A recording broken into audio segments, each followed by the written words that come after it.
Dramas. Frente al desaparecido, en tanto esté como tal, es una incógnita el desaparecido. Si el hombre apareciera... A la pandemia, era un médico, cuando me tomaba el pulso, yo tenía muchas convulsiones y también le daba la orden de seguir. En ese campo fui violada 4 veces.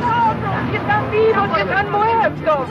¿Por qué no nos dicen? Si quieren venir, que vengan, les presentaremos batalla. Solo el pueblo debe juzgar lo que el pueblo votó. Dramas. Señores jueces, nunca Con la más. democracia se come. Hemos Con la tenido que democracia se adoptar educa. una medida transitoria de limitación a la extracción de Las dinero en atribuciones que la efectivo. Constitución Nacional me confiere como presidente de la Nación, he declarado el estado de sitio en todo el territorio nacional para asegurar la ley y el orden. esta plaza, el 30 de abril de 1977. Vengo a pedir perdón del Estado Nacional por la vergüenza de haber callado durante 20 años de democracia. Dramas. El matrimonio entre hombre y hombre distorsiona la imagen de lo que es la verdadera familia. Queremos al hombre y a la mujer, porque Dios creó al hombre y a la mujer, no creó a Adán y No Eva. quedarnos ni con odios, ni rencores, ni querer revanchas, sino qué más podemos hacer. Dramas. Hablamos de derechos humanos.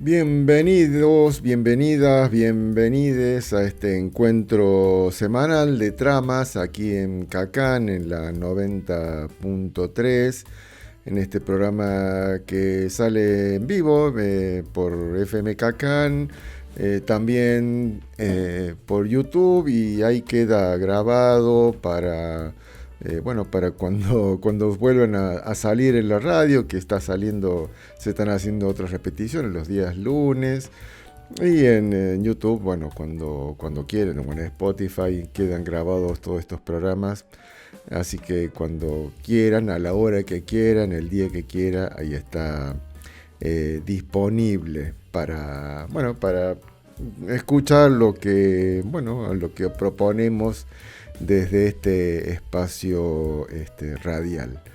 Arrancamos este programa con algunas cuestiones que estuvimos viendo en las redes. Siempre se habla, ¿no?, desde los libertarios del adoctrinamiento. Para eso cerraron casi el canal Paca Paca, digamos, porque supuestamente adoctrinaba a los niños, a las infancias, que ahora ya no son infancias, sino niños, como, de esas cosas se ocupa el presidente, ¿no? De cambiarle el nombre al Día de las Infancias y ponerle Día del Niño. Y, digamos, lo que hemos estado viendo es que, está poniendo plata en uno de los juegos que se juegan con el celular, y allí...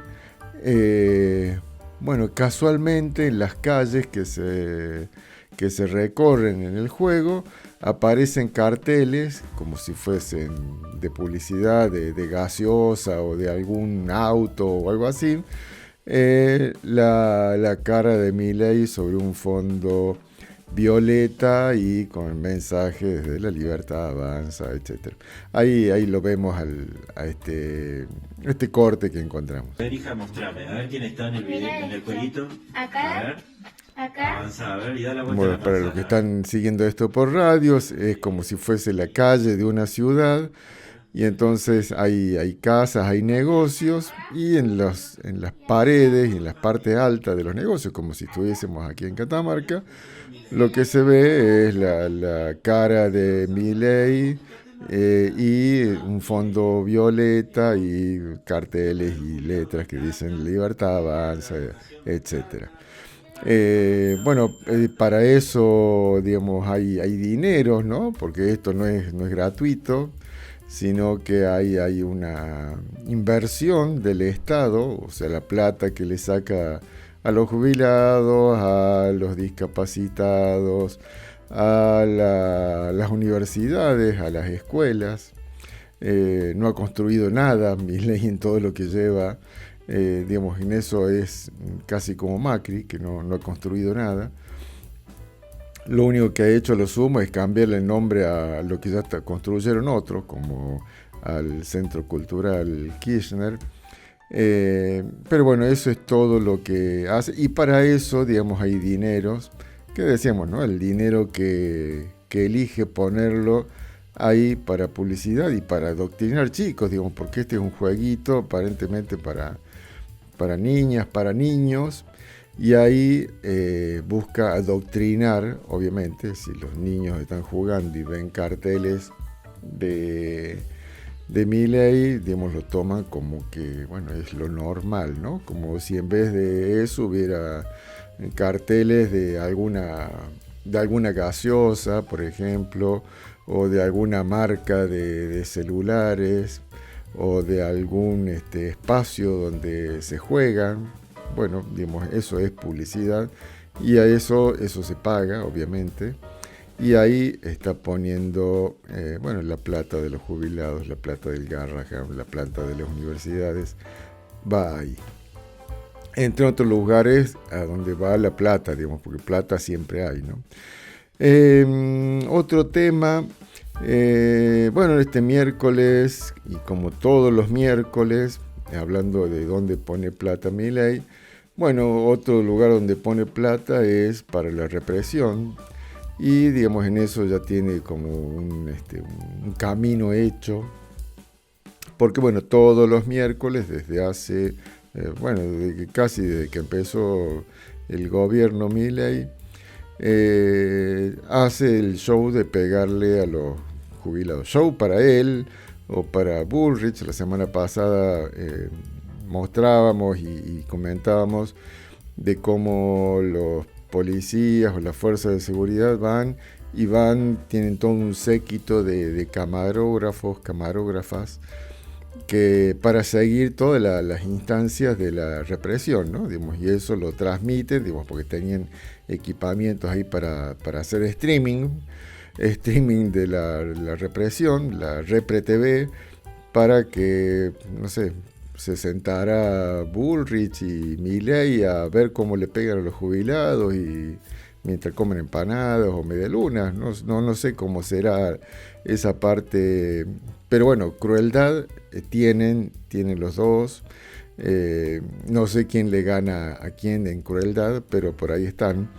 Y en esto que decíamos, ¿no? de la represión, encontré estos dos, entre cientos o no sé, miles capaz de videos que están dando vueltas. Me llamó la atención porque, en el primero, en el que vamos a ver o compartir, se ve a un jubilado, un señor, digamos, de edad, no esto que dicen que son jóvenes y que son, no sé, adoctrinados y no sé qué partido, una persona de edad caminando con dificultad porque está con un bastón.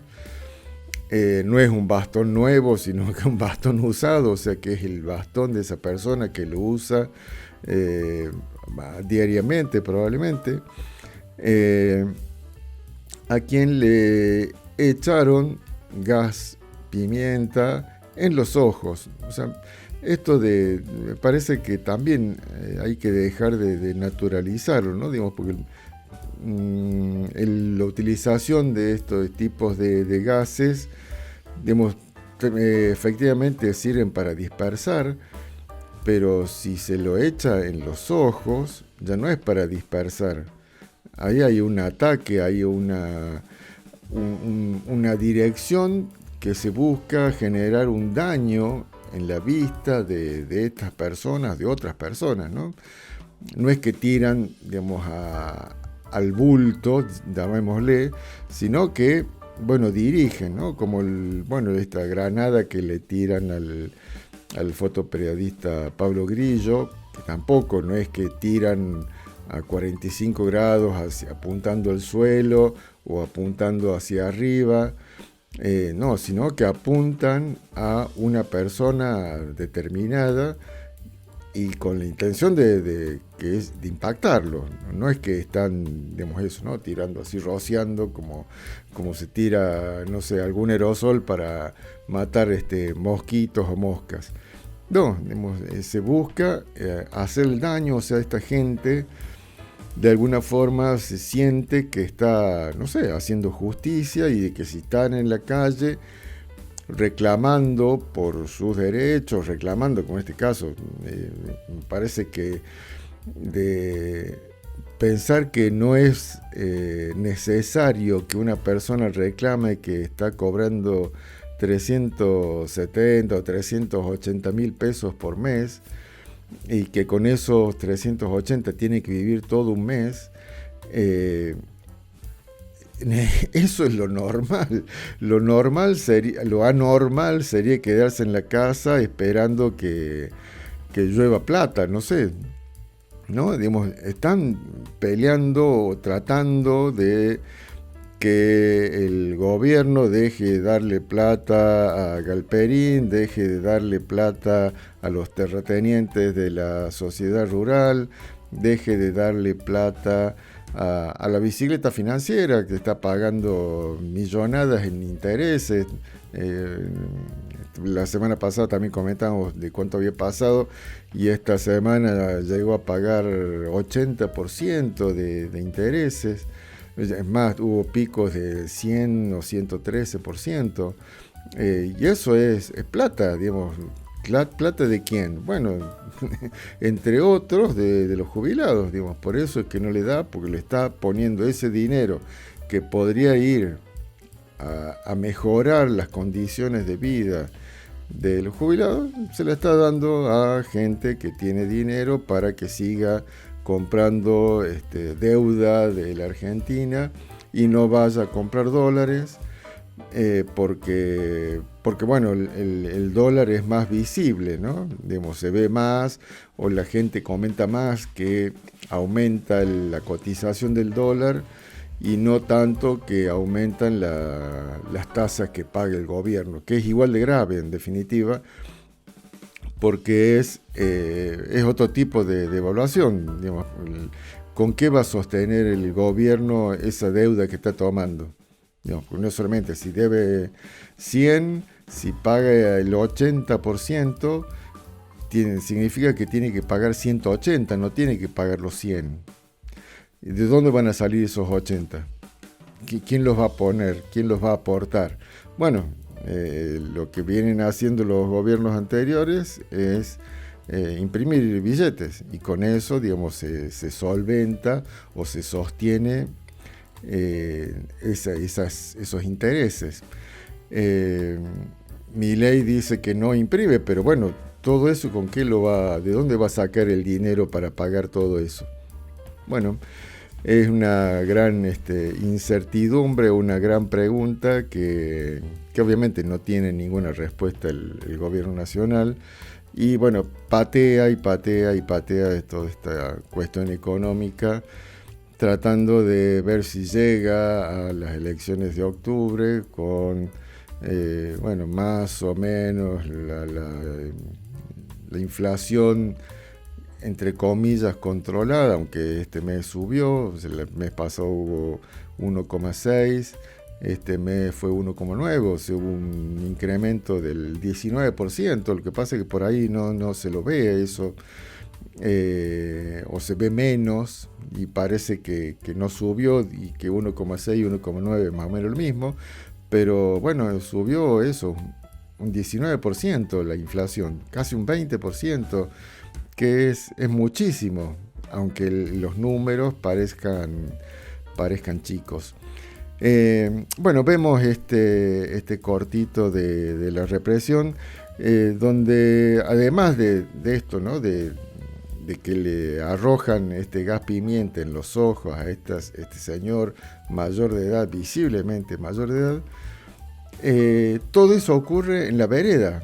O sea, en la vereda donde supuestamente se podría, digamos, según el protocolo que inventó Bullrich, protestar, los policías, las fuerzas de seguridad lo están corriendo a esta persona en la vereda. Y en la vereda hay otras personas que intentan ayudarlo y hacerlo caminar, a pesar de que no ve nada por los gases que le arrojó algún gendarme o policía de la ciudad, o alguno de estos que van ahí a pegar a los jubilados mandados por Bullrich, y quizás incentivados porque piensan que Bullrich por eso les va a regalar una de las casas del Procrear que le sacó a otra persona que hizo todos los trámites y salió sorteado y etcétera. Vemos este cortito.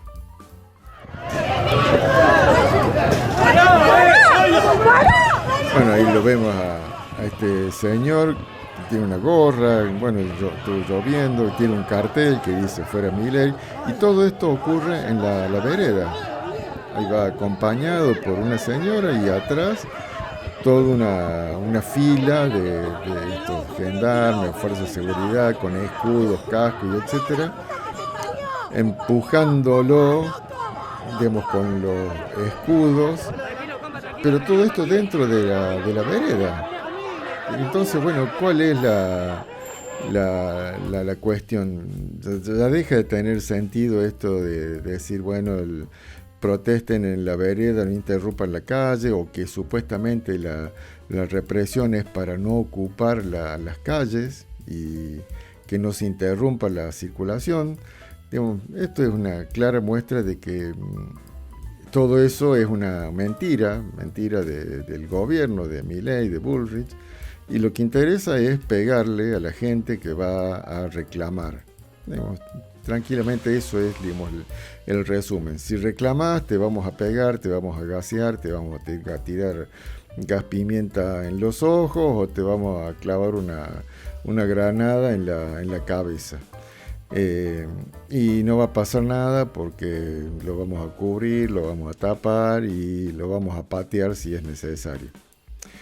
También otro corte que encontramos en las redes es de unas fotógrafas que son también detenidos, en este caso son por la policía de la ciudad de Buenos Aires, la del primo de Macri, donde también son 2 fotógrafas que estaban cubriendo las marchas y se le tiran 10 policías encima, digamos, le ponen la rodilla en la cara o en el cuello contra el piso, incluso después la llevaron detenida, recuperaron al otro día la libertad, pero mientras tanto se comieron todos estos golpes, todas estas agresiones, nada más que por registrar la represión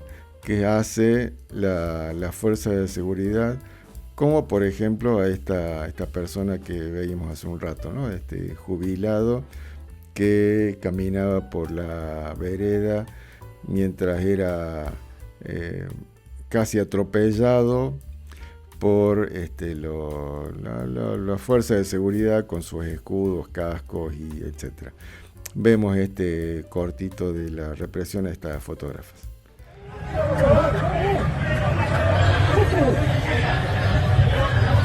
Una compañera. Bueno, ahí se ve, digamos, estos policías de la ciudad de Buenos Aires con esos chalecos celestes y, digamos, eso, amontonadas, tirándose encima como si fuese una montonera, como si estuvieran festejando un gol, pero abajo no están festejando nada, así que no, que están sufriendo los rodillazos y los golpes contra el suelo de todos estos policías de la ciudad de Buenos Aires. En Catamarca también hubo marcha este miércoles, y si bien las marchas suelen ser alrededor de la Plaza 25 de Mayo, en esta oportunidad del miércoles pasado se decidió ir al ANSES, bueno, como el lugar del que depende el que se encarga, digamos, de cubrir y de pagar las jubilaciones, ¿no? En la caja. Y lo que allí pasó es que quien está a cargo del ANSES, un señor que se llama Pablo Agüero,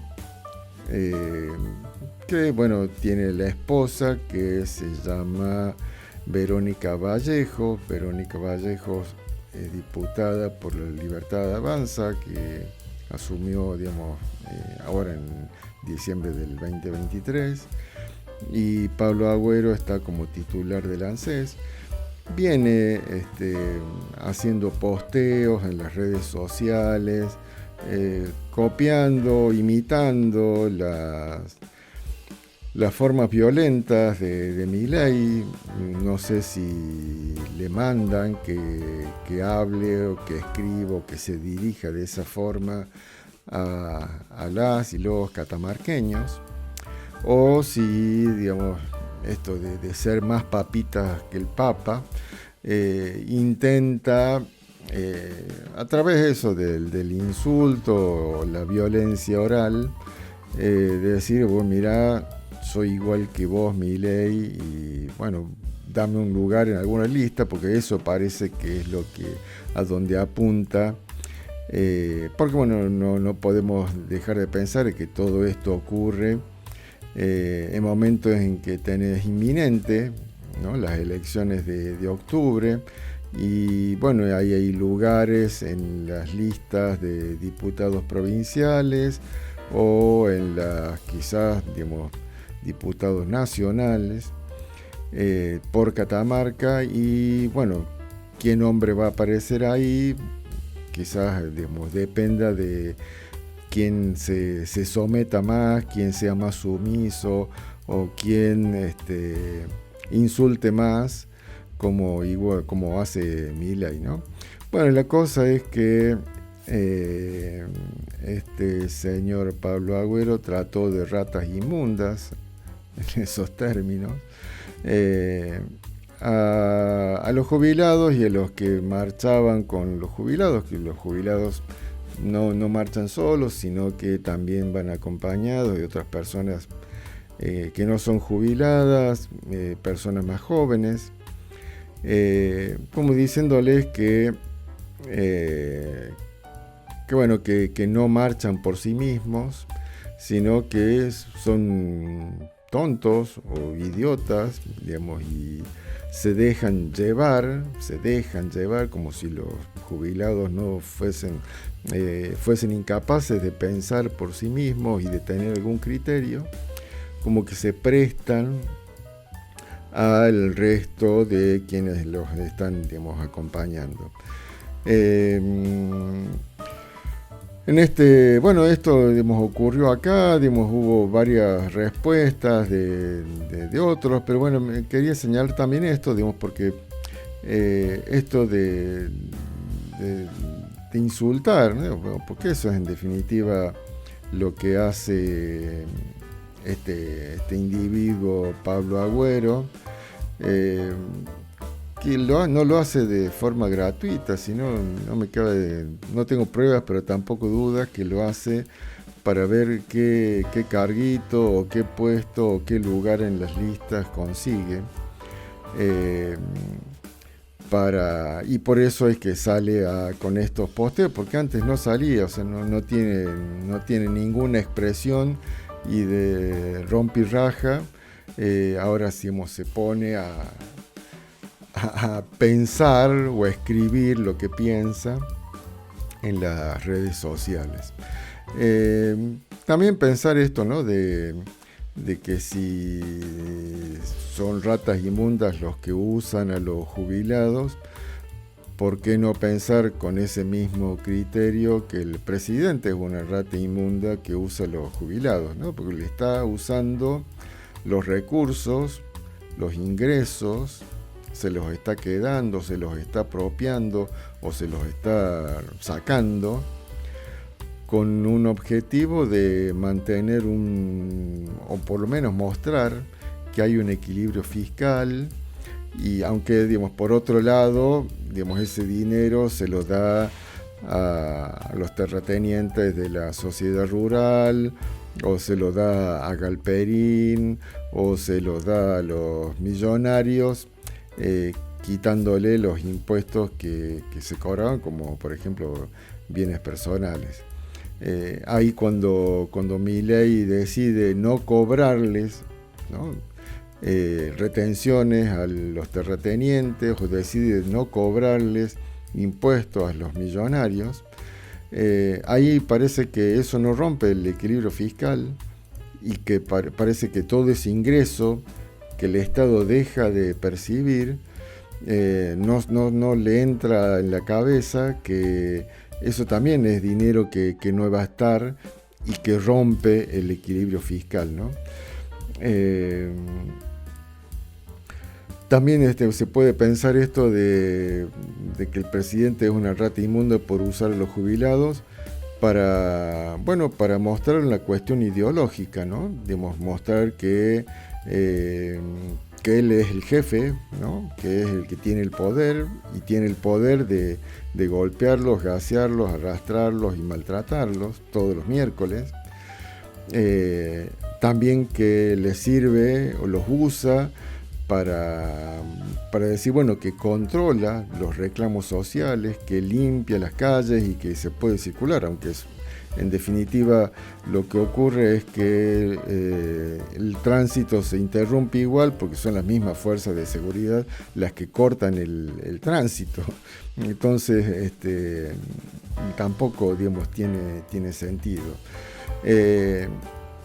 Y digamos, con extendiendo todo esto del uso de otros y por eso llamarlo rata inmunda, digamos, también podría ser que el uso que hace de los discapacitados o del Garraham o de las universidades, o sea, todos los lugares a donde saca dinero, bueno, los usa de alguna forma para esto, ¿no?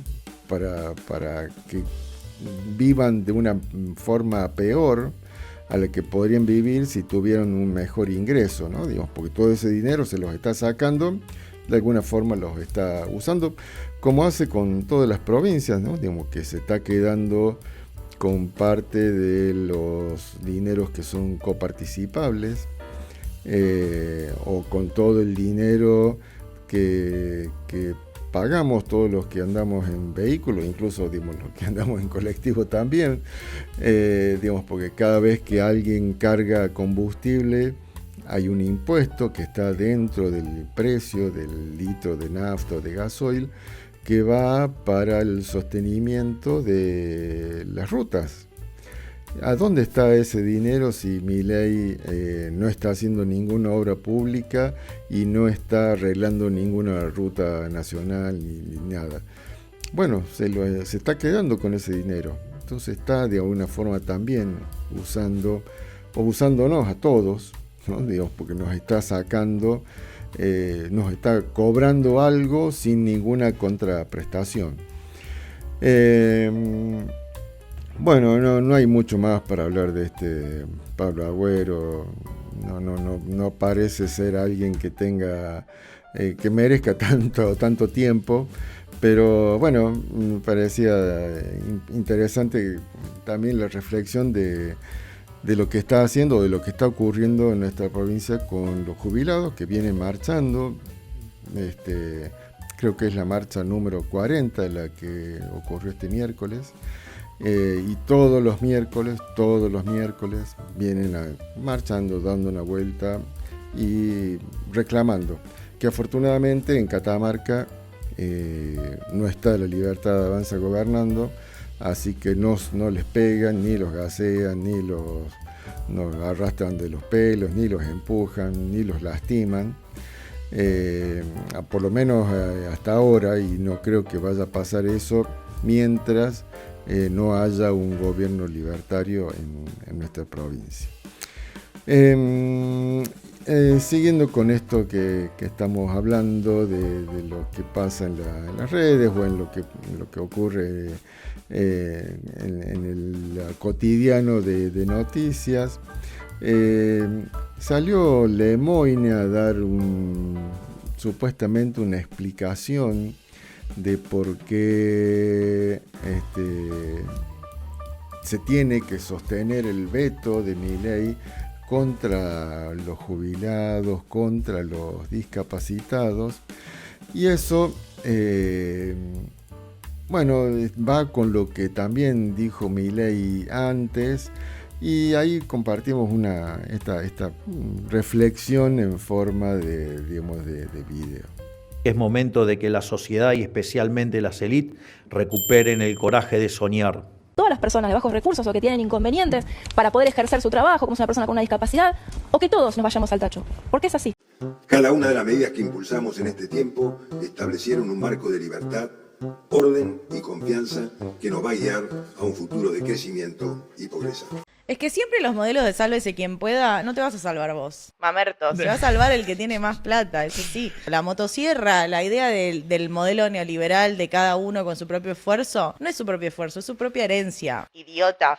Entonces, si vos no sos Perecompan o Family, entonces no vayas por eso, porque va a venir uno más grande y te va a deglutir y te va a escupir al costado. Son modelos regresivos que tienen un horizonte regresivo. Cuando decimos el horizonte es Perú, es muy concreta la realidad económica y política de Perú. Es muy concreto que el 70% de su población subsiste y sobrevive. Y funciona, y es estable, no políticamente, pero macroeconómicamente, una joya. Los mercados, no sabés las calificaciones hermosas que le ponen a Perú. Ahora, ¿la sociedad qué calificación le pone a Perú? Bueno, googleá. Bueno, ahí escuchamos, está lo que dice Milei, ¿no? Y después lo que dice Lemoyne y después lo que dice Francos. Milei diciendo que gobierna para los sueños de las élites. Lemoyne diciendo que es mejor que los que sufran sean los jubilados y los discapacitados y no, de comillas, que suframos todos, como si ella sufriera algo. No sé cuánto gana Lemoyne, pero 8 o 9 millones debe estar ganando, o sea que mucho esfuerzo no está haciendo.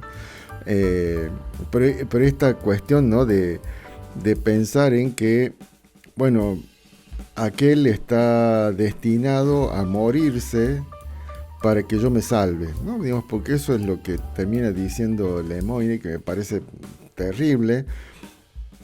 Y terrible que todos esos periodistas o pseudo periodistas que estaban ahí en la mesa sean incapaces de tener una mínima reflexión, porque eso es lo que dice. Que se mueran estos, así me salvo yo y te salvas vos y vos y vos y todos los que estamos acá, mientras no seamos jubilados y no seamos discapacitados.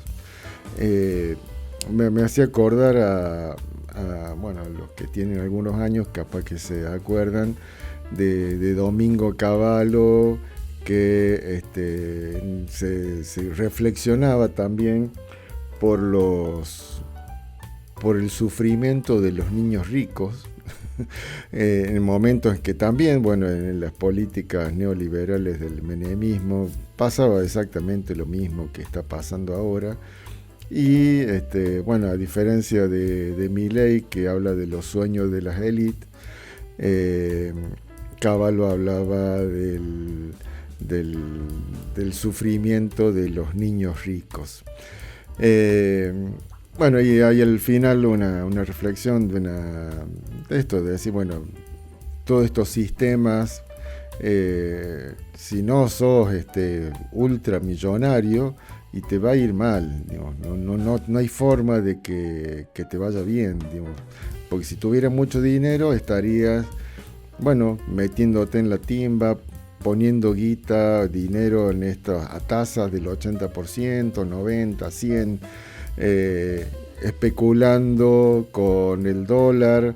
Entonces compras dólares porque sabes que indefectiblemente va a subir, o compras en alguno de estos instrumentos que pagan tasas altísimas para, con todos esos pesos que tenés de más, porque si pusiste 1.000 y a los días tenés 1.800, si con 1.000 comprabas $1, con 1.800 capaz que te compras 2, o sea, duplicas la cantidad, de dólares como moneda más o menos dura, sin hacer nada, o sea, sin moverte de tu casa, lo haces desde un teléfono o de una computadora.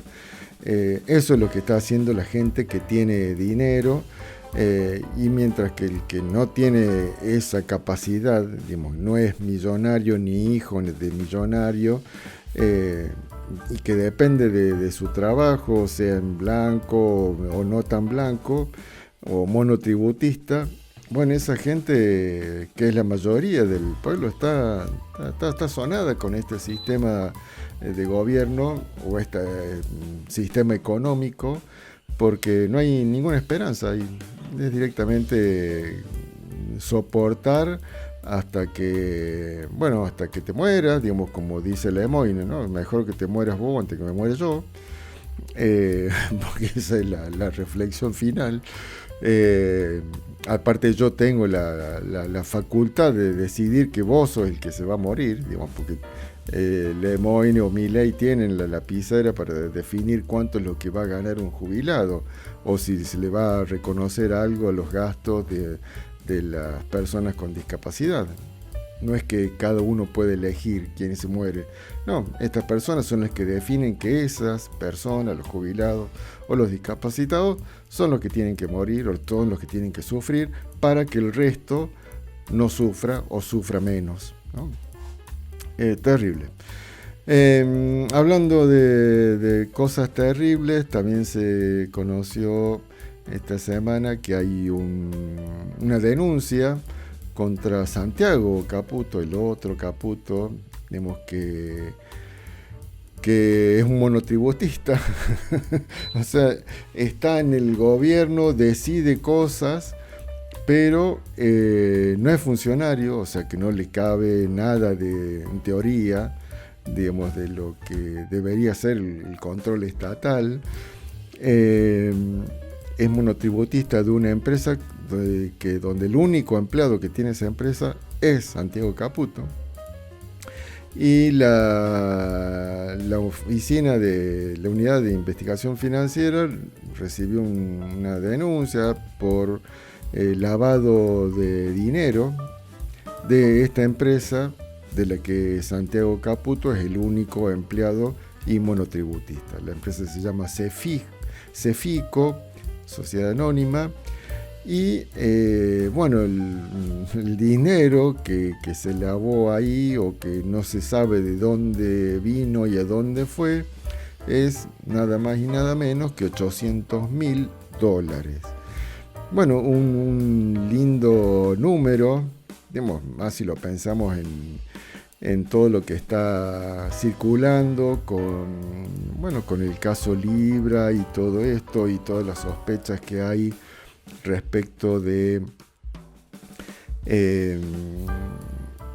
lo que cobra Karina Milei, que bueno, siguen las redes o las noticias, bueno, cada vez más fuerte eso, que parece que había un tarifario, y que, digamos, por entrevistas había una cuestión, si quería que aparte de la entrevista Milei posteara algo de ese encuentro, había otra tarifa. Esto también relacionado, bueno, con lo de la causa Libra, digamos, porque se han encontrado o se han detectado transferencias de Hayden Davis por estos montos, exactamente estos montos, que son los que se está hablando como sospechosos, que los hace Hayden Davis después, exactamente después, 1 minuto, 2 minutos después de haberse reunido con Milei, o de que Milei posteara que se encontró con Hayden Davis. ¿Es mucha casualidad? ¿Es casualidad o no? Bueno, ahí está, digamos, la pregunta o la no pregunta o la evidencia. Ahí compartimos esto que estábamos diciendo de Santiago Caputo, del Caputito. La UIF recibió un reporte de sospecha de lavado de dinero por la empresa que tiene a Santiago Caputo como único empleado. ¿Sabías que es monotributista Santiago Caputo, no? Que trabaja allí, es el único empleado de una empresa, y ahora la empresa es el Fico, Sociedad Anónima, cuyo, insisto, único empleado es el asesor presidencial. Ha sido investigada por un movimiento irregular de $800.000. ¿Cómo te va? Ajá. Qué tranquilo. El reporte se realizó el 30 de julio como parte de las obligaciones a las que están sujetas las entidades bancarias. Cefico fue constituida por Pablo Costa, padre de Lucas Costa, un íntimo amigo de la infancia de Santiago Caputo, y al momento de la contratación de Caputo, en enero de 2024, Cefico jamás había tenido empleados ni movimientos comerciales. Hasta hace unos meses nunca tuvo operatoria. La plata llegó de otra firma de Pablo Costa, Camalu, Sociedad Anónima, y fue la primera vez que se registraron movimientos en esa empresa en la que está Caputito. Ninguno de los dos claramente dijo nada al respecto. Los que hablaron fuerte son los hijos de Pablo Acosta. ¿Qué dijeron? Que se trató de una donación de papá. Ay, no me digas. Qué lindo tener un papá que te dona 800 gringas, ¿no? Bueno, ahí pasaba este informe sobre este dinero que fue a parar ahí esta empresa casi fantasma y que empezó a tener existencia un poco más real a partir de la contratación del único empleado, entre comillas, que es Santiago Caputo, y que, bueno, refleja estos movimientos por $800.000 que es detectado, porque, bueno, los bancos tienen el deber de informar algunos movimientos bancarios, que es lo que Sturzenegger intenta eliminar, que no se controle para, bueno, favorecer todos estos manejos financieros que tienen que ver con la delincuencia económica, ¿no? Digamos, lavar dinero, que puede venir de no sé de qué, pero bueno, seguro de una actividad ilegal, digamos. Por eso es que no pueden o intentan, digamos, ocultarlo, digamos, porque si fueran dinero bien habidos no habría ningún problema. Y bueno, y ahí parece que se está tratando de tapar, diciendo, bueno, fue una donación, no fue una herencia. Bueno, todo una cosa que quedará para la justicia, y la justicia ya vemos cómo es manejada o desmanejada. Así que no sé qué ocurrirá con esto, además pensando que la Oficina Anticorrupción depende del mismo Santiago Caputo. Es más o menos como lo que hizo Milei con el caso Libra, de que abrió una oficina dentro del mismo gobierno a cargo de Cunio Libarona para que lo investigue a él. ¿Qué debe investigar? Nada, obviamente nada, es un fake, una mentira para decir que se está haciendo algo cuando en realidad no se está haciendo absolutamente nada. Bueno, y hoy se está conmemorando en fecha, digamos, adelantada, porque la fecha real es la del 17 de agosto, que es el domingo, el día del paso a la inmortalidad del general San Martín, el liberador de América, que cruzó los Andes, que estuvo como gobernador en Mendoza, que estuvo en esta batalla de Chacabuco, que fue liberado por el sargento Cabral, que no era sargento en ese momento, y que además parece que era negro, a pesar de que seguramente no hay ninguna pintura donde se lo vea a Cabral negro. Y en un programa de televisión se lo invitó a un historiador muy conocido para hablar precisamente de la figura de San Martín. Así que ahí vamos a compartir este primer corte. Abrámonos al mundo, que vengan los productos que tengan que venir, que se funda el que se tenga que fundir acá, que gobiernen desde otro lugar. Digamos, hay una línea histórica también, ¿no? De sí, absolutamente. Y además hay un intento de apropiación de estos personajes, de estos próceres como Moreno, como Belgrano, como si fueran liberales, y no lo fueron. Alberdi. Claro, no lo fueron. O sea, no era el sentido que se los quiera hacer aparecer. Moreno, por ejemplo, plantea la libertad de comercio para los productos que no fabricamos acá. Belgrano dice lo mismo. Y Belgrano plantea algo más, dice, bueno, por ahora, pero tratemos de fabricar nosotros los productos que importamos, ¿no? Pero aquellos productos que se fabrican en el país, impuestos y fomento a la industria. Esto es Belgrano, o sea que no es... O sea, Milei está más cerca de reivindicar a Alvear que... Yo creo que sí. De homenajear a Alvear, podría por ser, lo menos. podría ser. No sé si lo conoce, pero podría ser. Puede ser. Alberdi, un tipo que obviamente tenía una idea liberal en torno a la economía, pero con sus requisitos y su fortalecimiento del Estado en torno a la educación, por ejemplo, a la industria. Es un gran industrialista. Alberdi habla del virtuosismo de la industria. Él y Sarmiento, por ejemplo, son tipos muy admiradores del modelo norteamericano en sus aspectos virtuosos, ¿no?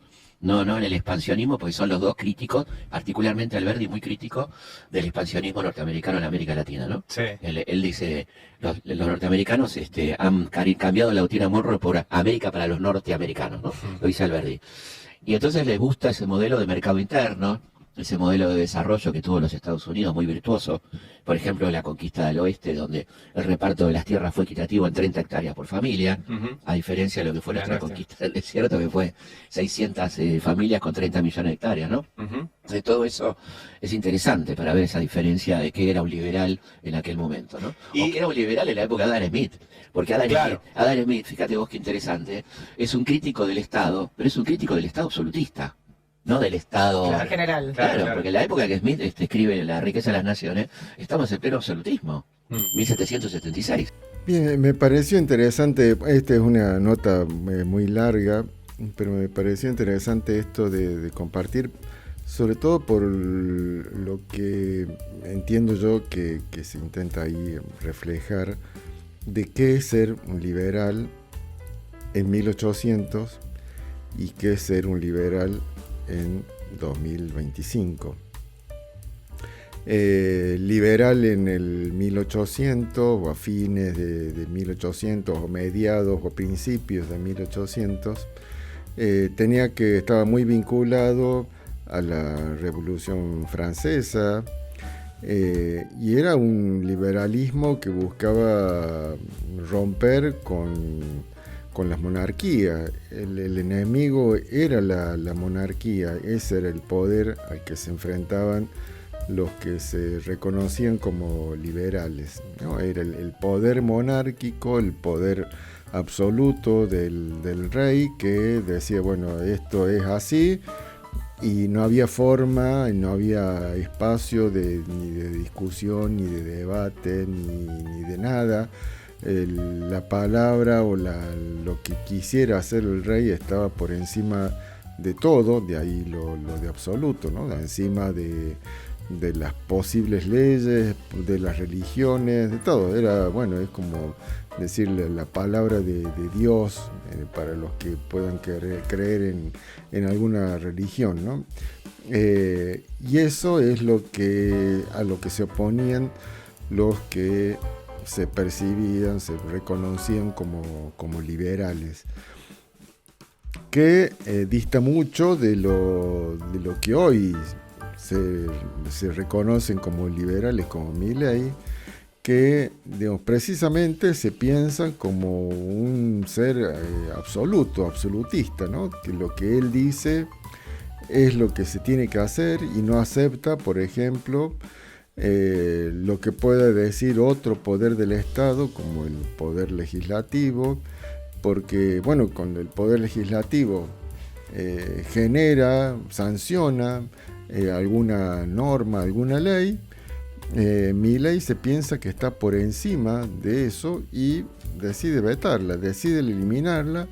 ¿Por qué? Bueno, porque él piensa que está por encima, digamos, del poder legislativo.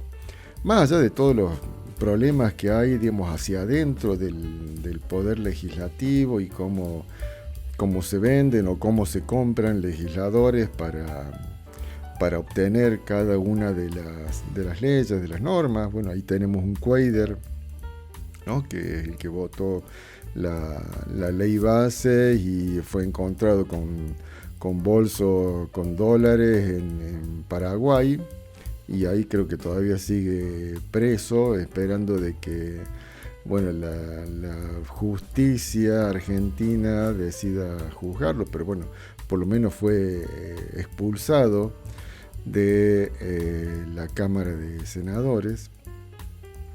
Pero bueno, volviendo a esto, ¿no? Lo que era ser liberal en 1800 no tiene nada que ver con lo que es ser liberal en 2025. Incluso cuando Milei, digamos, habla de Alberdi, que lo toma como el liberal, como el modelo, y no es para nada, digamos, Alberdi, si viviera, seguramente estaría en contra de lo que está haciendo Milei en el sentido de la apertura indiscriminada de las importaciones, porque todos estos liberales pensaban en una patria, pensaban en un país, y un país necesita industria y un país necesita independencia económica. No tiene que ser un país, no puede ser un país sumiso, tiene que tener soberanía, y la única forma de tener soberanía es tener una economía más o menos independiente y sólida, que es todo lo que está al contrario de lo que hace Milei, que abre, pide préstamos, o sea, endeuda cada vez más nuestro país.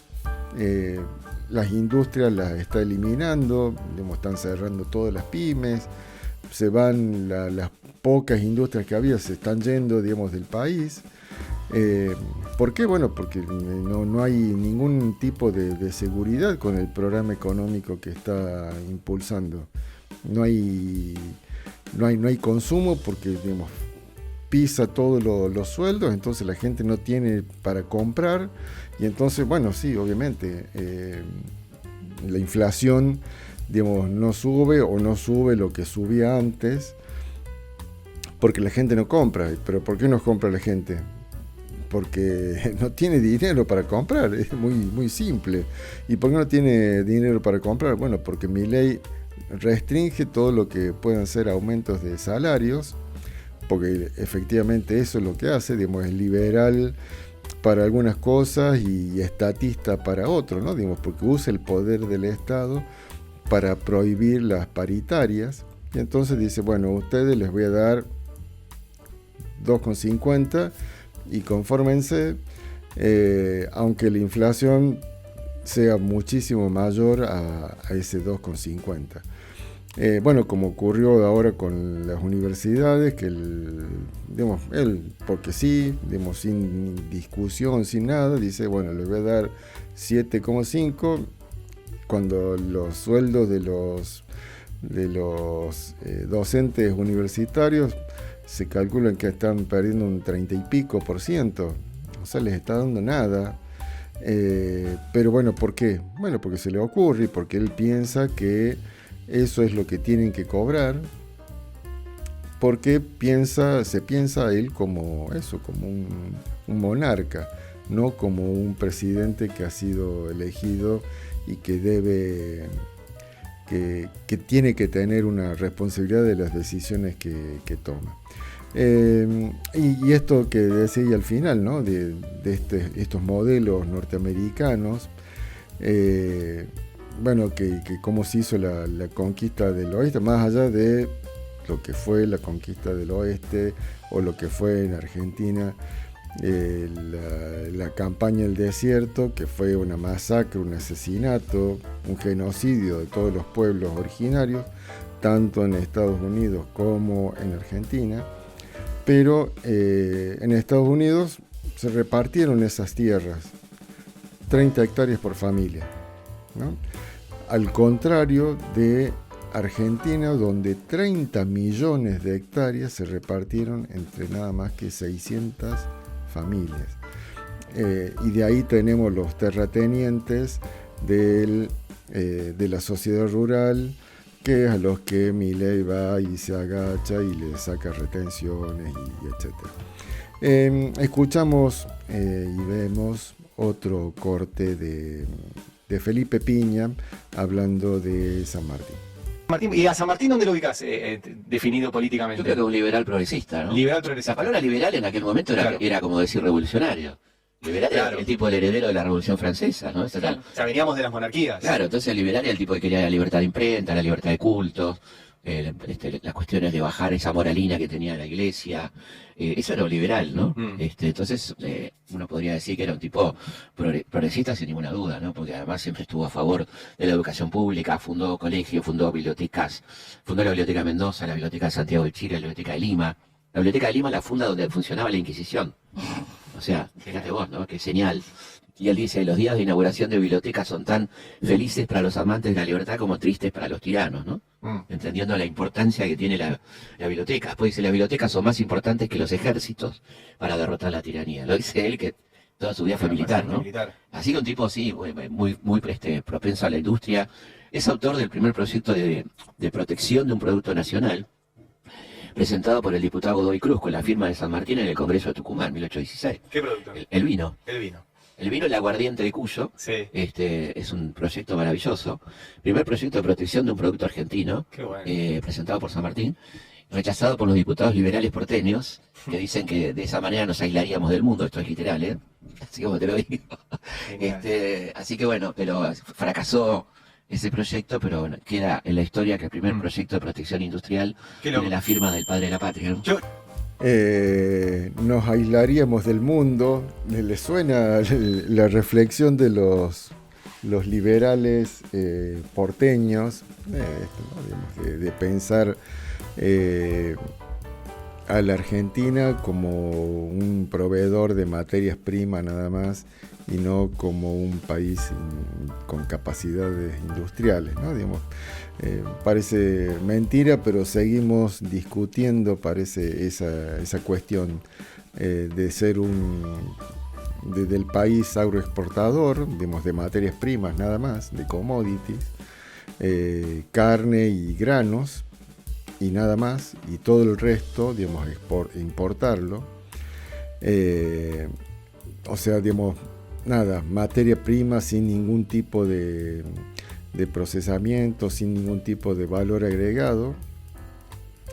Y ese, digamos, es el modelo que buscan quizás estas 600 familias que les robaron y los mataron para robarles a todos los pueblos originarios del sur, que son los que son la casta, ¿no? Esta casta real es esa, la casta, la que gobierna y la que puso a Milei al frente de la presidencia, y que lo rodeó con Caputo, con Sturzenegger, con Bullrich, para que, bueno, más o menos lo manejen al presidente y de vez en cuando lo saquen a hacer alguna payasada en algún streaming, o le ponen, digamos, con anteojitos a que lea, digamos, cosas, digamos, como cadena nacional, pero que en realidad no tiene idea de lo que está ocurriendo, o sabe muy poco de lo que está ocurriendo, porque bueno, no tiene las capacidades para realizarlo. También esto que decía ahí al final, ¿no? El primer proyecto proteccionista de nuestro país, cuando todavía no era país, es el de San Martín, que buscaba proteger la producción de Mendoza, que era el vino, el aguardiente, frente a, bueno, esas producciones que pudiesen venir de otros países, ¿no? Porque es muy...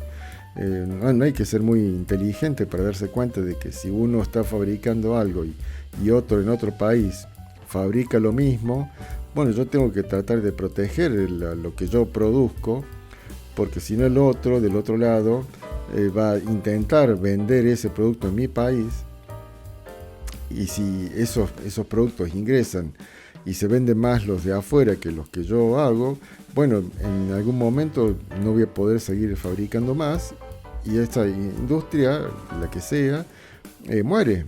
Y empiezo a depender del otro país para obtener ese producto. O sea, se pierde, digamos, por todos lados, pero bueno, parece que Milei no lo entiende, o es incapaz, digamos, de entenderlo. Hacemos la primera pausa en tramas de hoy, y en unos minutos regresamos.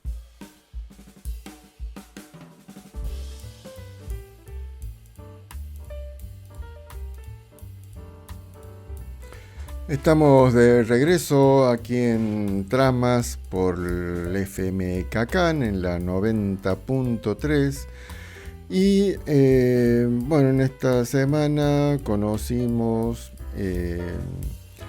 que al menos 90, 96, 97 muertes se han producido por la liberación de unos medicamentos que tienen entre sus componentes el fentanilo, que estaban contaminados con algún tipo de bacterias, y esas bacterias son las que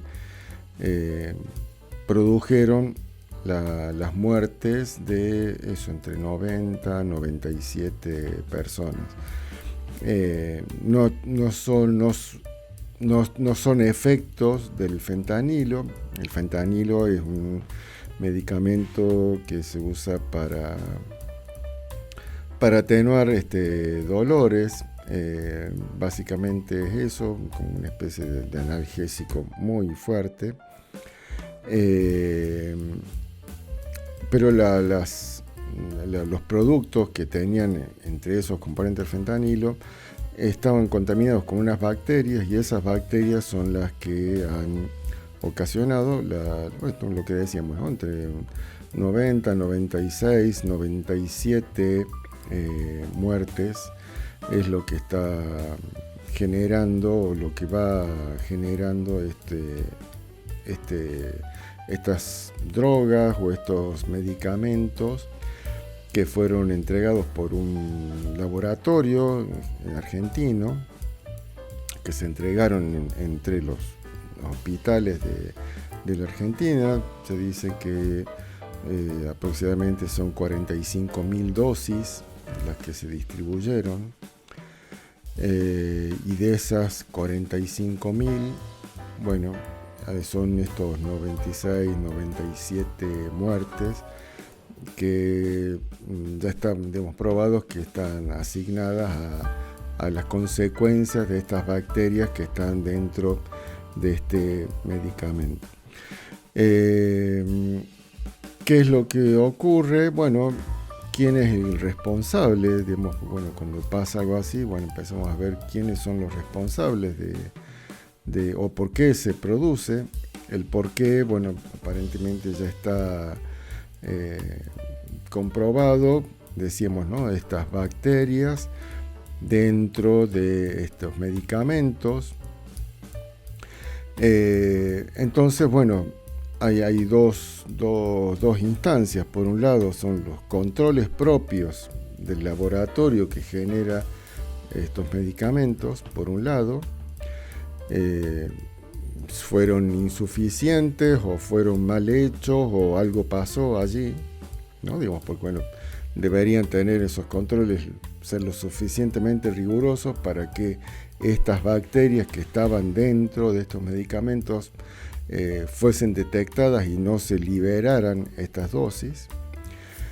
Y la otra instancia es la del ANMAT. El ANMAT es un organismo público del Estado que se encarga de, bueno, controlar todo lo que tenga que ver con lo que ingresa o lo que ingresamos a nuestro cuerpo, ¿no?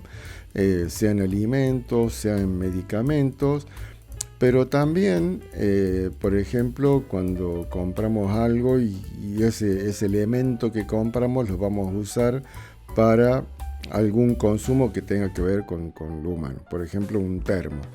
Entonces, se controla de que los elementos con los que está construido ese termo, cuando le echemos agua para por ejemplo, para tomar mate, no desprenda algo que pueda causar un daño a nuestra salud. ¿Qué daños puede causar? Bueno, no sé, o no estoy, al tanto de eso, pero me parece, que, bueno, ese es el sentido que tiene el ANMAT, que, bueno, lo venía desarrollando más o menos bien, o al menos nunca hubo estos daños de esta magnitud, ¿no? Digamos, porque no hay muchos casos en nuestro país de daños tan fuertes, tan gravosos, ¿no? Creo que es lo del bombardeo a Plaza de Mayo, como las grandes, digamos, catástrofes, digamos, ocurridas en nuestro país. Lo de Cromañón creo que viene en segundo lugar, y en tercero está los 97 hasta ahora, los 97 muertos por el fentanilo, ¿no? O este remedio que contiene el fentanilo, que no ha sido controlado de lo suficiente. Incluso, digamos, ya hay más muertos que por el bombardeo o la bomba de la AMIA o de la Embajada de Israel o de la tragedia de 11. En la AMIA murieron 85 personas, en la Embajada 22, en la tragedia de 11 son 51 muertos, acá son 97 hasta ahora, y no sabemos cuántos más pueden llegar a ser, así que es gravísimo, digamos, a pesar de que, digamos, el gobierno intenta correrse, ¿no? de esta responsabilidad. ¿Y por qué digo que intenta correrse? Porque, bueno, el ANMAT es un organismo público que depende del gobierno nacional y que ha sufrido los manejos de Sturzenegger como el desregulador, ¿no? En este ministerio que se ha puesto a desregular cosas, supuestamente porque así somos más libres. Y entre esos, bueno, ha habido muchas resoluciones que ha eliminado Sturzenegger del ANMAT, con este supuesto objetivo de que, bueno, somos más libres y controlamos menos. Y bueno, y acá están las consecuencias, ¿no? Digamos, controlar menos significa que evidentemente se controló menos, así es, y el control que no se hizo derivó en que pasaran, digamos, bacterias dentro de estos medicamentos que se distribuyeron en los hospitales, no sé si de todo el país, pero bueno, de muchísimas, por lo menos provincias. Esto fue detectado en el Hospital Italiano de La Plata, y a partir de ahí, de esa detección, bueno, se empezó a revisar, digamos, las muertes de personas, de por qué, las causas del fallecimiento, y entre, bueno, todo lo que se empieza a investigar, los análisis que se le han hecho a esas personas previos al deceso, es donde se encuentran estas bacterias, y ahí, digamos, es lo que se puede asociar el fallecimiento no a otras causas, sino específicamente a los efectos que han tenido estos medicamentos sobre esas personas. Y compartimos dos cortes de Sturzenegger, hablando precisamente de esto que estamos cuestionando, de lo que hace o de lo que busca este gobierno libertario cuando nos habla de libertad y de desregular, y que, bueno, estas son las consecuencias. Ahí escuchamos el primero. La desregulación, etcétera. Entonces yo creo que nosotros, ANMAT tiene un problema que es el siguiente, lo hablaba con Lucas el otro día en la entrevista. Me da miedo confiar en la ANMAT, o sea, puedo confiar en la ANMAT a partir de ahora. Eso es un problema, en la ANMAT general. Claro, es un problema estructural cuando el gobierno te dice que te protege y no te protege. Pero me refería a otra cosa. Okay. Es un problema cuando el gobierno dice que te protege, pero no te protege. Y bueno, efectivamente eso es lo que ha ocurrido. El gobierno de Milei dice que te protege, pero no te protege. O por lo menos, digamos, desregula tanto o viene desregulando tanto que, bueno, ocurre esto. Digamos, no controló lo suficiente o no controló oportunamente. Y así, bueno, pasó este medicamento como medicamento con todos los controles y garantías para ser usado en las personas, y el uso generó la muerte, ¿no? Hasta ahora de 96, 97 personas. Y escuchamos otro corte de Sturzenegger. Pero después tenemos un tema bien polémico que es el tema del fentanilo. Sí, eso es recontra polémico. Re polémico, ¿no? O sea, no solo polémico, sino dramático. O sea, que hay gente que le ha dado una medicación a gente y hemos tenido prácticamente 70 muertos, sí, incluyendo un bebé. Sí. Entonces, ¿y ahí qué pueden hacer? No, entonces, digo, esto que te voy a decir es, tomármelo como una reflexión, ¿ok? Sí. No me lo descontextualices ni nada, una reflexión. Yo tengo un ANMAT, el ANMAT me dice yo voy a cuidar los medicamentos. Bueno, falló. Está claro que falló el proceso. Falló. ¿Y por qué falló? Porque el señor que tenía el laboratorio era un amigo del poder. Sí, claro. Entonces logró que el poder le permitiera hacer esto. Entonces digo, el ANMAT me desprotegió. Porque al decirme que me protegía sin protegerme, me desprotegió. Sí, claro. Revisaba termos y no los medicamentos con fentanilo podrido. Claro, pero me decía que el fentanilo lo revisaba. Entonces ¿yo qué hago? Si a mí me dice que el ANMAT me revisa el fentanilo, ¿vos qué haces? Confías. Claro. Entonces digo, imagínate por un momento, no estoy diciendo que no esté el ANMAT, pero suponete que el ANMAT no hubiera estado. Y yo entonces tengo que hablar con mi médico y decir, che, ¿qué remedio vamos a hacer? Vamos a tomar uno de un laboratorio que sea... ¿Me entendés? Me hubiera cuidado mejor. Claro. Terrible esto. Y me interesa, no sorprende, pero sí reflexionar sobre cómo se ponen fuera, ¿no? Digamos, parece que... no reconocen que el Estado son ellos hoy. Sturzenegger es el Estado, Milei es el Estado.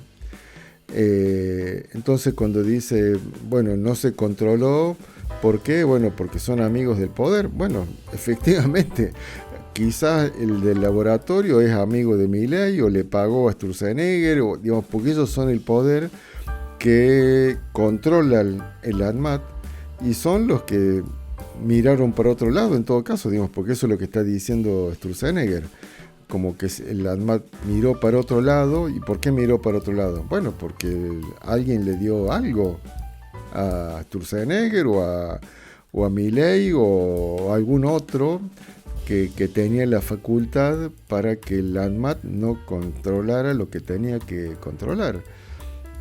Dice, no, bueno, el ANMAT falló. O sea, fallaste vos Estado, vos Sturzenegger, vos Milei, porque vos sos el Estado y vos sos el que está a cargo o el responsable de lo que hace o no hace el ANMAT. Es interesantísimo cómo se corren, se ponen fuera, como si ellos no son los que están, digamos, haciendo... Bueno, o los que son los responsables de estas muertes, porque digo responsables de estas muertes, porque hay una documentación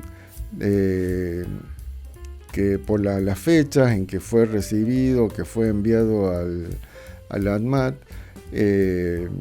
como que ya se había detectado que existían estas bacterias dentro del laboratorio. Eso fue advertido al ANMAT y el ANMAT no tomó ninguna decisión para evitar que esos medicamentos con fentanilo fueran liberados y fueran distribuidos.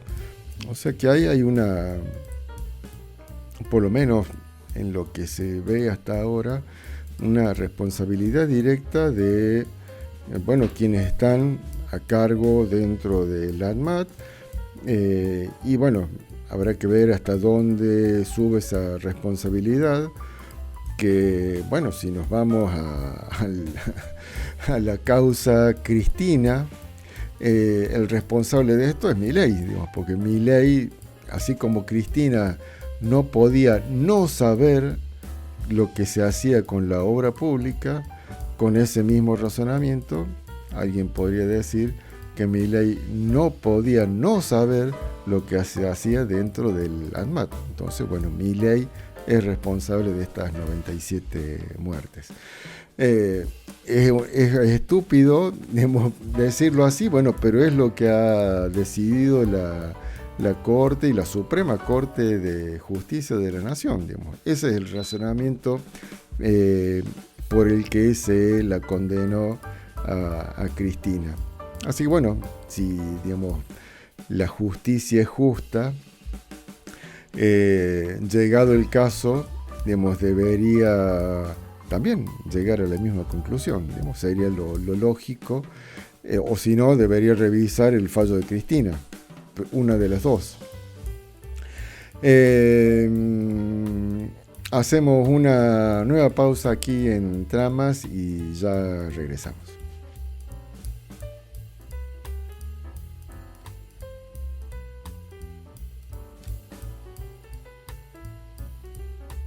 Estamos en el último bloque de Tramas de hoy, aquí en FM Cacán, en la 90.3, y vamos a hablar unos minutos, estos últimos minutos, de la masacre de Capilla del Rosario. Fue un hecho que ocurrió aquí en Catamarca, que empezó, digamos, varios días antes, el 8 o el 9 de agosto, y concluyó de manera trágica el 12 de agosto, en que se produce esta masacre. Se le llama masacre porque son asesinados, fusilados, ejecutados sin ninguna orden judicial ni nada. Aparte, nunca hubo pena de muerte en nuestro país. Guerrilleros de una organización paramilitar que era el Ejército Revolucionario del Pueblo, llamado ERP, que tenían un objetivo de apropiarse de las armas que estaban en el destacamento militar que había en aquellos años, estamos hablando de 1974, aquí en Catamarca, donde hoy está el predio del Ejecutivo, ¿no? el llamado CAPE, ahí en la avenida Belgrano, frente al Parque de los Niños. Eso era todo un gran destacamento militar, y el objetivo de estos guerrilleros era ingresar a ese lugar, apropiarse de las armas, de la mayor cantidad de armas que pudieran, y huir. El hecho no se puede realizar cuando tenían planificado realizar este ataque o este ingreso para apropiarse de las armas. En el predio de este regimiento había una fiesta social, no sé si era un cumpleaños, un casamiento, cumpleaños de 15, algo de eso. Entonces los guerrilleros deciden no realizar esta intrusión, digamos, porque bueno, era probable que hubiese un enfrentamiento y que hubieran disparos y que pudiesen ser heridos o fallecer, incluso civiles, digamos, personas que no tienen nada que ver con las fuerzas militares, sino que estaban ahí, digamos, en una cuestión social, y deciden, bueno, posponer esta intrusión, este ingreso. Y bueno, en eso de que estaban esperando el momento o el mejor momento para realizar esta actividad o este ataque, si se quiere, son descubiertos de manera casual. Se da aviso a la policía, se producen los primeros enfrentamientos, son abatidos los primeros guerrilleros que se habían movilizado desde Tucumán en un colectivo. ahí se produce como un desbande, se dividen, eran aproximadamente entre 40 y 50 personas. Algunos logran huir y regresar a Tucumán, y otros quedan aquí cerca de este espacio, ahí de donde está Capilla del Rosario, donde se hacen carreras de motos y etcétera. Ahí está la capillita, hoy está señalizado como sitio de memoria. Atrás de eso, en lo que son estas montañas, es donde estaban ocultos estos guerrilleros, que se identificaban como pertenecientes a la compañía de monte Ramón Rosa Jiménez del ERP, y se producen nuevos enfrentamientos. Aparte de la policía, llegan, digamos, militares, se suman militares a los enfrentamientos, terminan siendo rodeados los guerrilleros. Y es tanto la cantidad, la desigualdad, que los guerrilleros deciden rendirse, digamos, tiran las armas, salen con un palo con banderas blancas, y cuando se están, digamos, saliendo de ese lugar donde estaban ocultos atrás de piedras, recordemos, si vemos, ¿no?, la geografía, no es que tampoco hay una selva, sino que son algunos churquis, arbustos espinosos, no hay mucho lugar como para ocultarse. Cuando se estaban, digamos, procediendo a entregarse a las fuerzas de seguridad, militares y policía, hay una orden de algunos militares de ejecutarlos, de pegarles un tiro, incluso varios tiros a cada uno. Eso sin ningún juicio, sin ninguna pregunta, sin nada, ¿no? Hubo ahí una orden de exterminio, y eso es lo que, bueno, por eso es que se le llama masacre de Capilla del Rosario, porque fue efectivamente una masacre. Nunca se dijo que los que estaban haciendo los guerrilleros haya sido algo bueno o estaba, digamos, de acuerdo a la ley. Digamos, efectivamente eso es un delito, y habría correspondido que fueran apresados, que fueran detenidos, que fueran sometidos a un juicio, y que en ese juicio, si se comprobaba lo que estaban haciendo y lo que hicieron, hayan recibido un castigo, una sentencia, pero bueno, alguien o algunos tomaron la decisión de evitar todo eso y decir que estas personas no debían vivir más. Así, digamos, esa es la reflexión final.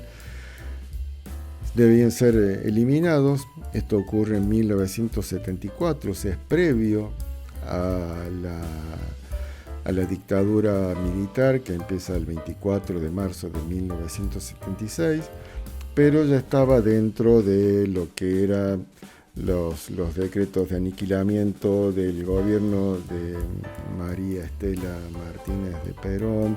Ya estaba en funcionamiento el operativo en Tucumán, al mando de Bussi.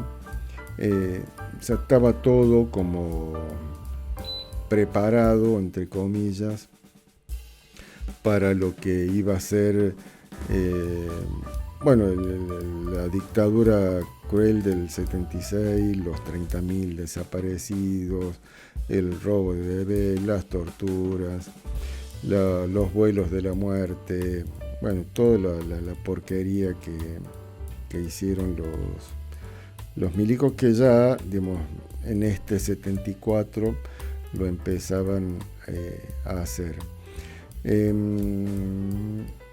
Vamos a escuchar algunos testimonios. Uno de el indio que fue uno de los sobrevivientes de esta masacre. No es que los asesinaron a todos, algunos, como decimos, casi la mitad lograron huir, volverse a Tucumán, y otros quedaron acá, fueron detenidos, digamos, antes de este último enfrentamiento donde se produce esta ejecución. Son 14 las personas ejecutadas por los militares, que después se hizo un juicio a estos responsables, que fueron Carlos Eduardo Carrizo Salvadores, Mario Nakagama y Jorge Ezequiel Acosta, estos integrantes del Regimiento de Infantería Aerotransportado 17, que es el que estaba aquí en Catamarca. Así que bueno, vamos a escuchar este primer testimonio y después seguimos con otros. Nosotros no veníamos a quedarnos a Catamarca, veníamos en una operación casi de entresacar las armas, favorecido por la inteligencia nuestra, y retirarnos de nuevo a Tucumán. No era quedarnos, nada más que fracasó ese plan y bueno, quedamos desprotegidos, quedamos en la retaguardia. Entonces, ¿cómo íbamos a retirarnos? Ese era nuestro problema. Un grupo se logró retirar a Tucumán, otro cayó preso por ahí y el resto lo masacran en Capilla del Rosario, porque ese es el otro tema. Ellos querían producir un escarmiento, como quisieron hacer o lo hicieron también contra el EU. Bueno, ahí nombraba Mario el Indio Paz, que suele estar, digamos, en Catamarca y venir cada vez que se produce un aniversario de la masacre de Capilla del Rosario, junto con otros sobrevivientes de esta masacre. Y bueno, comparando esto con la otra masacre, que es la de Trelew, también donde guerrilleros que estaban en la cárcel intentan huir. Ahí se produce una desconexión con el transporte que los llevaba al avión en el que se iban a subir y escapar.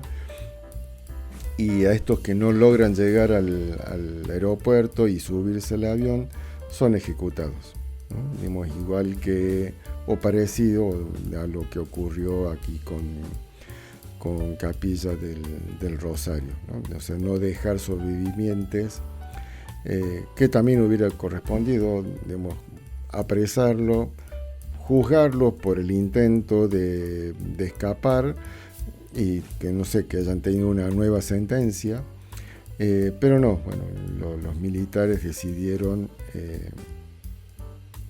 eliminarlos, ¿no? Chao, se terminó el problema. Hay uno de los testimonios que fue un poco clave, además de los sobrevivientes, para el juicio que se hizo contra estos responsables que nombramos recién, Carlos Eduardo Carrizo Salvadores, Mario Nakagama y Jorge Ezequiel Acosta.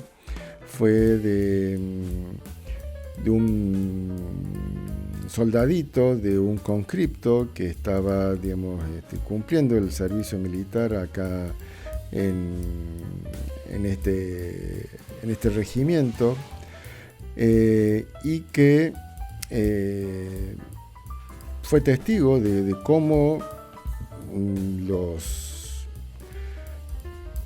guerrilleros se rendían, digamos, a las fuerzas, digamos, del Estado, militares, policías, y que fueron masacrados, a pesar de estar, digamos, desarmados y de estar entregándose bueno, para ser juzgados o para lo que fuese, ¿no? Ahí escuchamos este testimonio. Creería que ya se hizo el juicio que correspondía con esta muerte de estos jóvenes, y era una mochila que yo tenía en la espalda que nunca podía sacármela, ¿viste? Y tampoco comprender por qué se lo mataron a estos chicos así de esa forma, si ya se han rendido, se han entregado. Y yo tuve a 30 metros de ellos y vi todo lo que ha sucedido, en la cual después fui castigado, ¿viste? Estuve preso. Tuve como gendarme de primera en Gendarmería Nacional, me echaron, me tomaron por subversivo y fue perseguido un año más, que no tenía tranquilidad para nada. Y bueno, después, gracias a Dios, me vine acá, de regreso a Catamarca, y tuve la suerte de poder entrar a trabajar en la administración pública, en la cual llevo ya 40 años de actividades. Vino un helicóptero en la cual se hizo un recorrido y se localizó en el lugar donde se encontraban estos jóvenes, y dieron la orden que teníamos que subir hacia a la montaña esa, que más o menos aproximadamente 2 kilómetros caminamos. Al llegar hacia arriba se dio la orden de que se entreguen, se hizo 2 o 3 disparos al aire, entonces, y de ahí empezaron a salir estos muchachos detrás de una roca que se encontraba en medio de la quebrada. El primero con una camiseta blanca, en la cual daba la señal que se entregaban, y que una vez que estuvieron arriba, lo hicieron poner retaguardia y lo fusilaron. Y lo que lo fusilaron fueron personas de fuera, ¿viste? ¿No? Ya gente especializada que han traído. Y uno de ellos, yo recuerdo que era Acosta, el que está preso allá en Cobre, porque era un porteño, ¿viste? Que sacó prestado la ropa un soldado ahí para poder subir la montaña. ¿Sí? Sí, y ese hecho yo lo vi a 30 metros. Vi el primero caer, te soy sincero. El segundo y el tercero me di vuelta, no quise ver, porque saltaban los cuerpos de una vez en el suelo como 1 metro de altura, ¿viste? De la cantidad de impactos que han recibido. Y después, bueno, tuvimos que ir nosotros ahí a levantar los cuerpos, tratar de sacarlo a un lugar donde el helicóptero podía aterrizar. De ahí se los cargaba, se los llevaba a la ruta, y de la ruta el helicóptero no llegaba al piso, más o menos los 20 metros desde arriba los tiraban al piso. Eran seres humanos, uno cristiano, qué sé yo, que no podía entender, ¿viste?, por qué se los trataba así. Bien, ahí escuchábamos a José Fernando Gambarela, que, bueno, decíamos era un ex conscripto y que, bueno, bastante gráfico lo que contaba, digamos, que lo cuenta en primera persona, como que estuvo ahí y fue testigo de esta ejecución y de cómo, bueno, estos guerrilleros se rendían a las fuerzas de seguridad de ese momento, y en lugar de tomar los detenidos y proceder a un juicio, digamos, con todas las garantías que tiene que tener un juicio, deciden ejecutarlos. También con esa hazaña, ¿no? Digamos, no solo pegarles un tiro, sino llenarlos de balas, ¿no? Se relata que los cuerpos saltaban de los balazos que recibían. En la causa se ve, digamos, eso también, digamos, porque en los cuerpos se ven todos la cantidad de impactos de balas que tenían, digamos, con personas que se habían rendido, o sea, no había forma que pudiesen tener tantos impactos de bala. Y como, digamos, también después a estos soldaditos, ¿no?, a los conscriptos, a los que los mandan a meterse en medio de esos yuyales a recoger los cuerpos para que sean levantados por el helicóptero. Y también relataba ahí, ¿no?, que el helicóptero, en vez de bajarlos para traerlos a la morgue de la ciudad, los tiraba desde la altura, ¿no?, así como quien tira una bolsa de papa o algo, una bolsa de basura. Más allá de que sea una persona que ya no tiene vida, también hay un desprecio, ¿no?, total en ese acto. Hay un testimonio más que quisiera ponerlo, compartirlo, que es el de uno de los abogados que tuvo participación no solo en el juicio, sino de manera previa, porque el doctor Marca, que es el testimonio del que vamos a compartir, intentó interceder para que tuviera alguna garantía los conscriptos al momento de rendirse, ¿no? Pues bueno, como que habían algunos que ya habían sido detenidos. Esto ya se sabía, por lo menos aquí en la ciudad, porque fueron detectados de manera, previa, y entonces este abogado intentó interceder, para que la rendición fuese una rendición y no fuese lo que ocurrió realmente con esta ejecución. Y bueno, producto de ese hecho, y que después también intercedió en la causa que se inició, en la denuncia y en la asistencia a los que quedaron detenidos aquí en Catamarca, para que tengan alguna garantía constitucional del trato y no sufrieran, todas las torturas que efectivamente sufrieron. Le significó varios años de cárcel, de detención, igual que uno de los desaparecidos que afortunadamente pudo recuperar la libertad. Ahí escuchamos este testimonio del doctor Marca. Fue tremendo.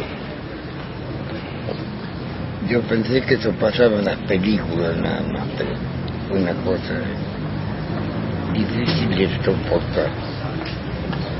Muchas veces se pensó en el suicidio, porque era inaguantable la situación como se vivía.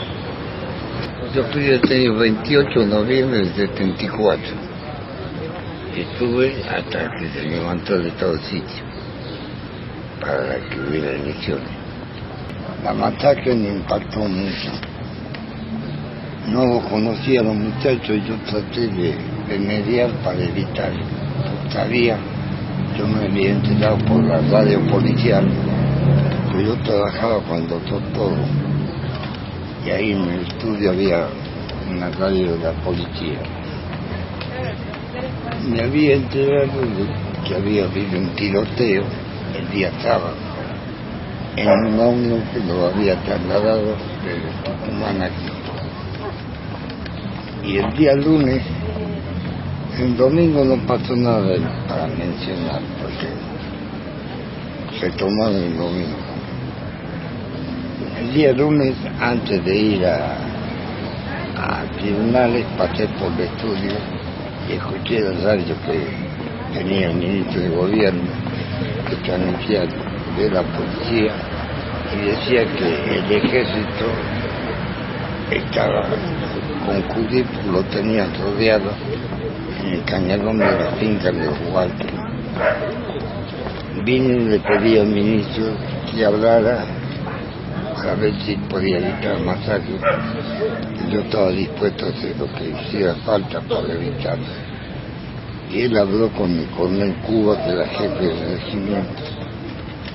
Y el coronel Cuba dijo que era imposible, porque por orden de vaquero había que estar aniquilado. Esas fueron las palabras. Y bueno, así pasó. Lo aniquilaron. No la conocía.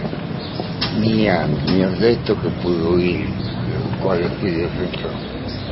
Y después, por razón de la defensa, le hice una gran amistad, pues, mi amigo.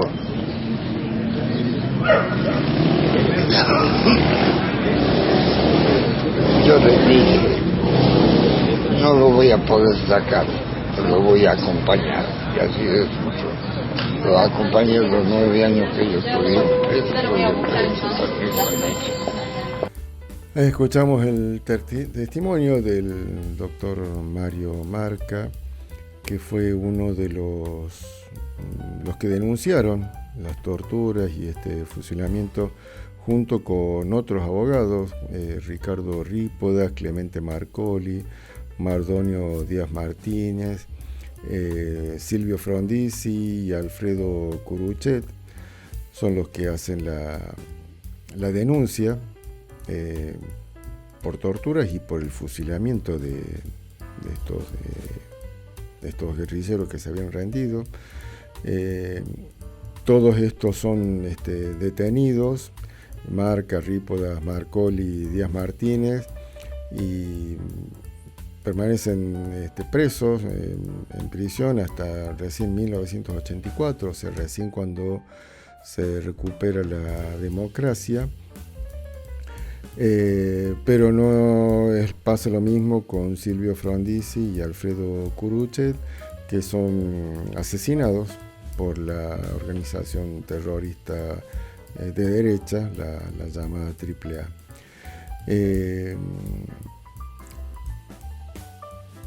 En tiempos de negacionismo, ¿no?, donde todo se intenta relativizar o hablar de hablar la historia completa y tantas otras frases vacías.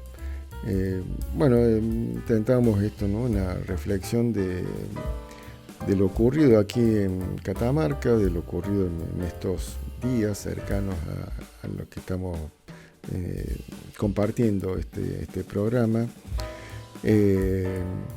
Y que, nunca más que se habla y que se intenta ahora de alguna forma banalizar con este cartel que usan los libertarios.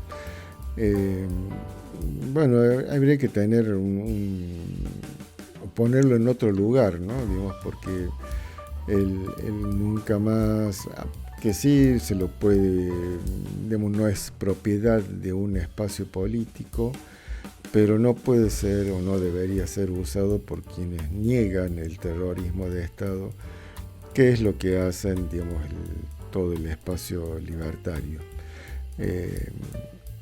Acá no hay una cuestión de decir si eran buenos o eran malos los guerrilleros, sino de que no hubo justicia, que no hubo el contexto, digamos, democrático que imperaba en ese momento, y que si el comportamiento, las acciones, las decisiones, los hechos merecían una reprimenda, un castigo, constituían un delito, debieron ser juzgados, así como fueron juzgados estos militares, que incluso después del juicio lograron que se los dejara sueltos, estuvieron algunos años encarcelados cumpliendo la sentencia, y después lograron que hacer una revisión de la causa y quedar en libertad.